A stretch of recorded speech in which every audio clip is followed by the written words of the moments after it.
E essa aqui a gente também já viu. Os trabalhadores do setor administrativo do Hospital Dr. Arnaldo Pezzuti, em Mogi das Cruzes, no Alto Tietê, fizeram hoje um protesto.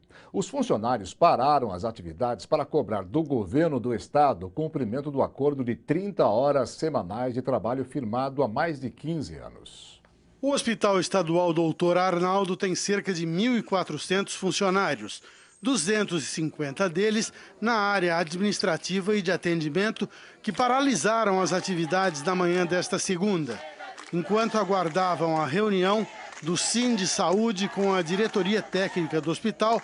Fizeram manifestação contra a exigência das 40 horas semanais pela Secretaria Estadual da Saúde. Há mais de 15 anos, o pessoal administrativo em todo o estado cumpre 30 horas por acordo firmado com a secretaria. No final da manhã, a paralisação foi encerrada com a informação de que o acordo das 30 horas valerá até 1º de abril.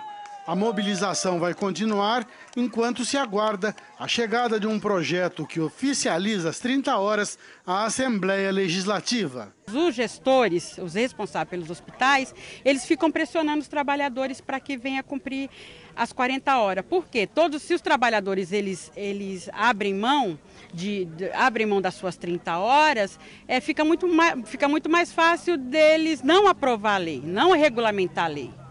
E essa lei ela já está em vias de ser aprovada. A primeira paralisação da saúde estadual pelas 30 horas dos administrativos ocorreu no início do mês em Ferraz de Vasconcelos.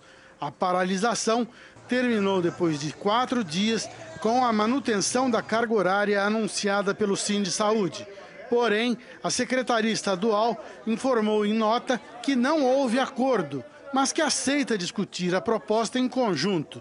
Isso deve acontecer na próxima sexta-feira entre sindicato e secretaria estadual na capital. Todos permanecem do jeito que está, até nós avançarmos na negociação com a coordenação de estado.